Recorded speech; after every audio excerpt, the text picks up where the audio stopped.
The evening rush at Perch and Ivy, a chic coffee shop nestled in the heart of Boston, was in full swing. The air buzzed with energy, the hiss of espresso machines, the murmur of conversations, and the soft hum of jazz drifting from the speakers. Polished marble counters reflected the warm glow of golden pendant lights, creating an atmosphere of unstated elegance. Behind the counter, Sophia moved with quiet efficiency, her gentle smile belying the exhaustion she carried. Among the bustling baristas was Sophia, a young woman in her mid-20s with an effortless grace that made every motion, pouring drinks, arranging pastries, seem like choreography. Her long brown hair was neatly tied into a bun, and though her face wore signs of exhaustion, she maintained a small, gentle smile. Sophia moved with practiced precision, balancing trays and dodging customers with ease. Yet behind her composed exterior, the weight of responsibility pressed on her shoulders. Between caring for her younger brother, whose mounting medical bills seemed endless, and her elderly aunt who had raised them, Sophia had little time or energy left for herself. At the far end of the shop stood a grand piano, a sleek black beauty that had gone untouched for months. For a fleeting moment, as Sophia passed by, her fingers twitched at her side, muscle memory threatening to resurface. She quickly looked away, her chest tightening. The piano was a relic of a life she had buried long ago, and she couldn't afford to look back now. There were customers waiting, bills to pay, and no room for old dreams. Sophia had been born into music. Her mother, a piano teacher, had taught private lessons on an old upright piano in their modest home. Sophia could still remember sitting on a stack of phone books as a child, her tiny fingers stretching to reach the keys, while her mother's warm voice guided her. "Music isn't about perfection," her mother would say. "It's about telling your story." By the time she turned 10, Sophia's talent had become undeniable. While other children stumbled through beginner pieces, she played Chopin and Debussy with a sensitivity that left her mother beaming with pride. Her father, a quiet but devoted man, would record every performance on his old concert halls, promising that one day they'd watch her play in grand concert halls. At 14, Sophia received a letter of acceptance to the New England Youth Music Academy, a program that felt like a golden ticket to her dreams. Every Saturday, her father would drive her into the city, waking before dawn to beat the traffic.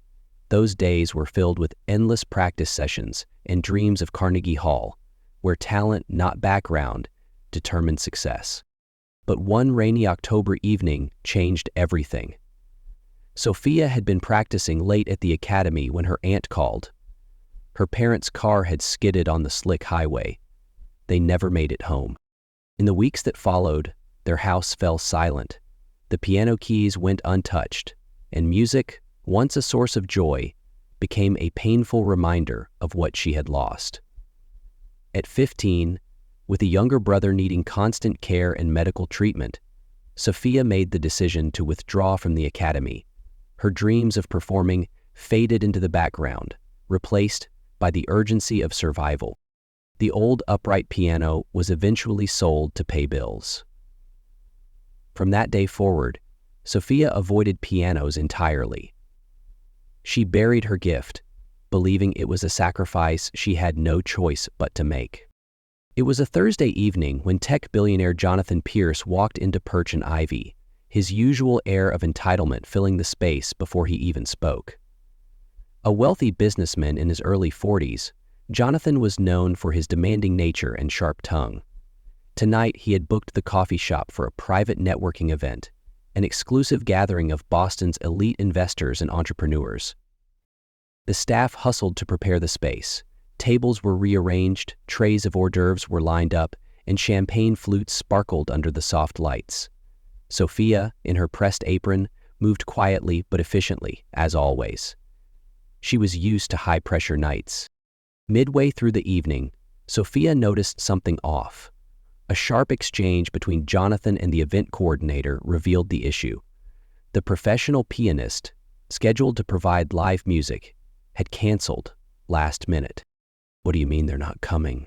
Jonathan hissed into his phone, his face darkening with every word. "I don't care if they got a better offer. I paid for this." He ended the call with a curse, drawing the attention of several guests. The room had grown noticeably quieter. Jonathan's eyes swept the space, and then, unfortunately, they landed on Sophia. "You," he called out suddenly, his voice cutting through the murmur of conversation. Sophia froze, a tray of champagne flutes balanced in her hand. The room seemed to shrink around her as heads turned in her direction, eyes filled with curiosity and amusement.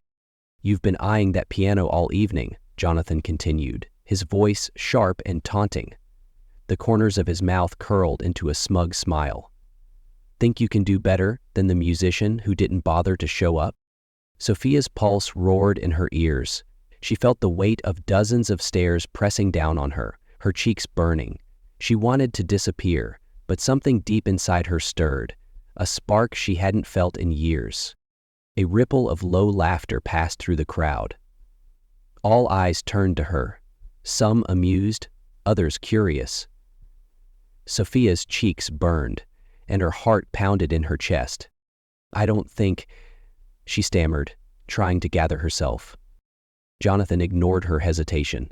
He gestured dramatically toward the piano, as if presenting a challenge. "Come on, entertain us, unless you're afraid." The taunt lingered in the air, and Sophia felt her pulse quicken. She wanted to refuse, to turn away and disappear into the back of the shop. But something inside her stirred. A spark she had ignored for years. Her mother's words came to her, soft and clear. "Music tells your story." Taking a deep breath, Sophia set down the tray and straightened her shoulders.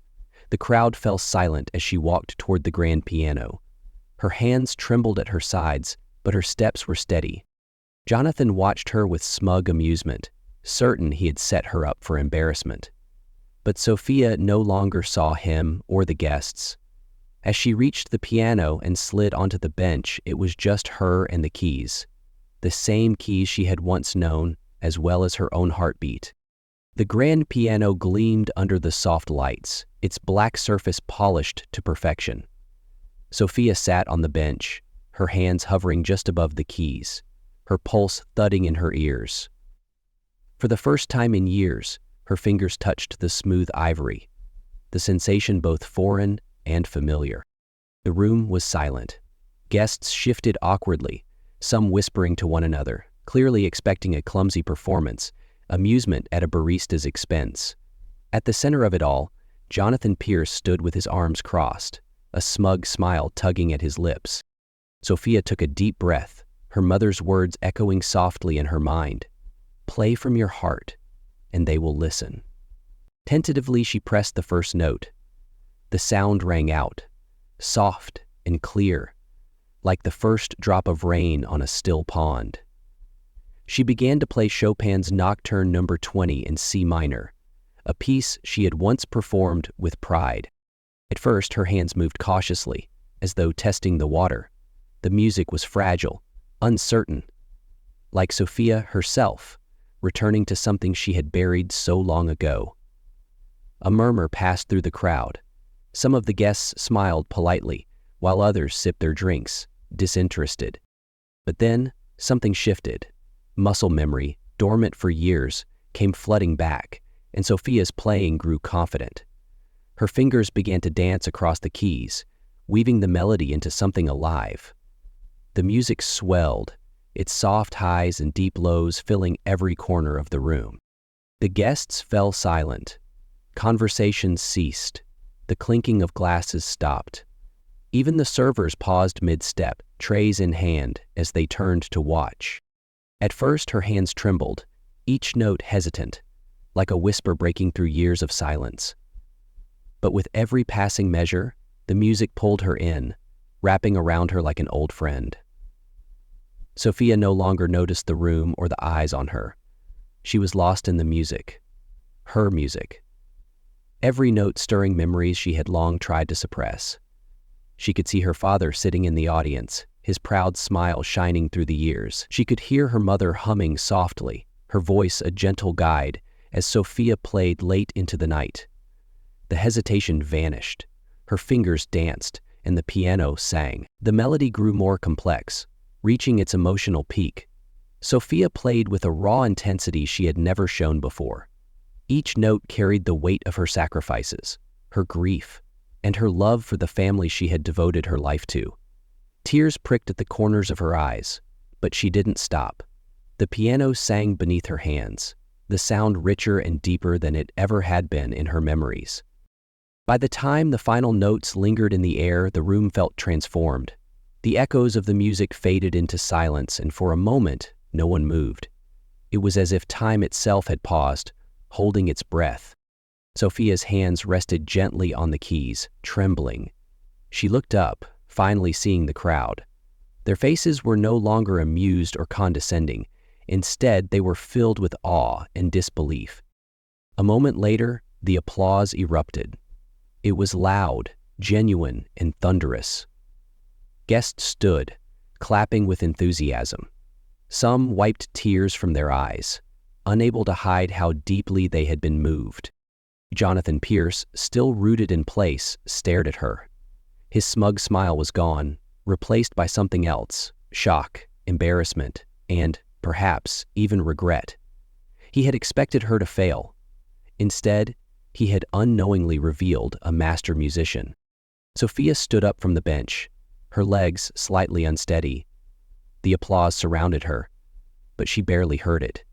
She felt something more profound stirring within her, a realization that the part of herself she had abandoned was still there, waiting all along.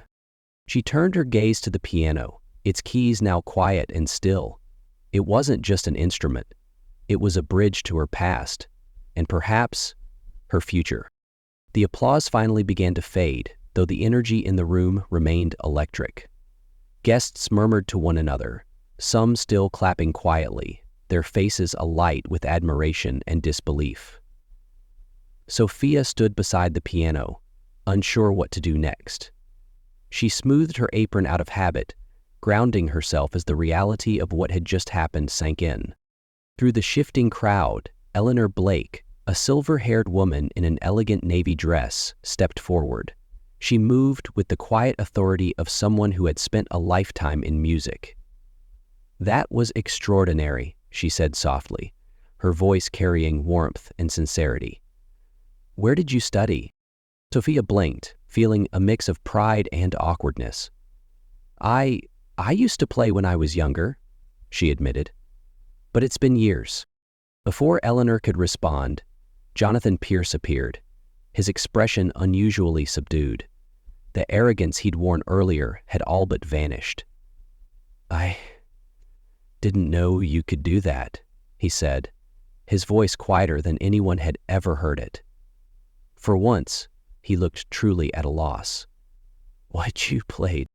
Eleanor cut him off with a glance, then turned back to Sophia. "My name is Eleanor Blake. I run a music outreach program here in Boston, a place where children, especially those who can't afford formal lessons, can discover music." She reached into her bag and handed Sophia a small card. "We're always looking for teachers, people who can inspire the next generation the way you clearly have a gift for." Sophia stared at the card in her hand, her heart skipping a beat. Jonathan cleared his throat, still looking uneasy. If you need time off to pursue this, I can talk to the shop owner about adjusting your schedule." Sophia looked between them, feeling her world shift beneath her feet. For the first time in years, a door she had thought closed forever was slowly creaking open. A week later, Sophia stood inside the Harmony Center for Music Outreach, a small community space filled with the faint hum of children chattering and keyboards softly being tested. The room smelled of wood and dust, yet there was something familiar, something that tugged at her heart. Eleanor Blake greeted her warmly, leading her to a group of children seated cross-legged on a carpet in the center of the room. Their curious faces turned towards Sophia, their small hands restless with excitement. For a moment, doubt crept in. What if I'm not ready for this? Eleanor's voice broke through her thoughts. "Sophia, just start with something simple. Show them why music matters to you." Sophia smiled hesitantly, walking toward the old, upright piano at the front of the room. The wood was worn, its surface scratched, but the keys were familiar, inviting, like old friends waiting patiently for her return. She sat down and let her fingers find a simple melody. Soft, playful notes that floated through the quiet room. The children stilled, their eyes fixed on her hands as the tune grew richer. "Music," she said softly, her voice carrying just above the sound, "is like a story. It can sound happy, like sunshine after rain." She added a light trill with her right hand, or quiet and peaceful, like the sound of snow falling. A small boy raised his hand. "My mom says I have to practice every day, but I hate it," he said bluntly, making the other children giggle. Sophia smiled. "I used to think that too, but practicing isn't just about playing notes. It's about finding your voice and telling your story." That afternoon, as she guided little hands over keyboards and listened to their laughter, Sophia felt a part of herself healing. Teaching wasn't just about music. It was about sharing hope, and in the process, rediscovering her own. 1 year later, the small auditorium at the Harmony Center buzzed with excitement. Parents, siblings, and friends filled the rows of folding chairs, chatting eagerly and holding up phones ready to record. Balloons and banners decorated the room, celebrating the center's annual student showcase. Backstage, Sophia knelt in front of her group of students, now her pride and joy, who were nervously adjusting their sheet music and fiddling with their instruments. She could see a bit of herself in their anxious faces.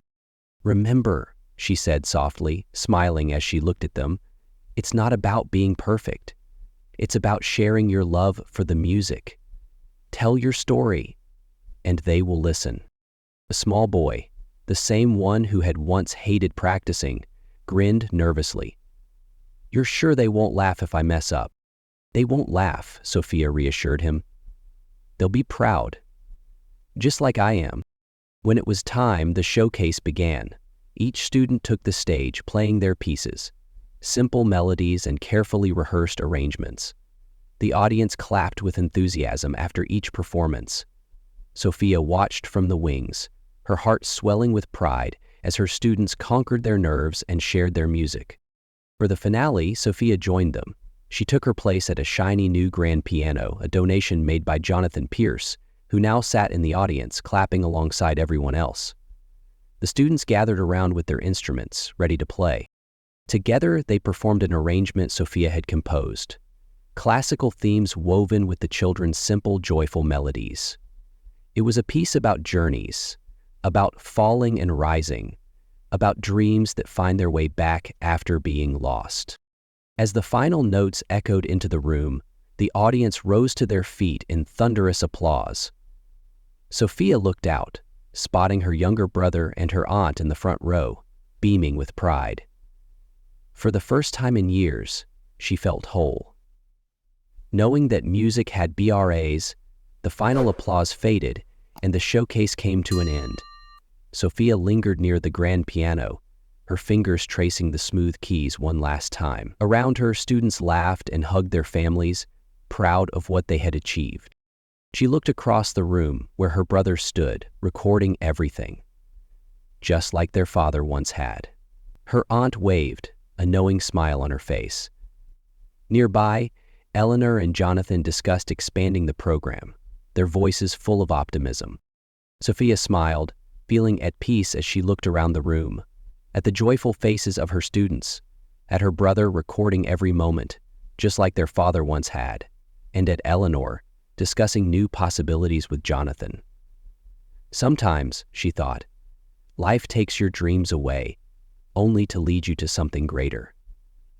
Music had led her home, not to the grand stages she once dreamed of, but to something more profound, a purpose, a legacy worth sharing.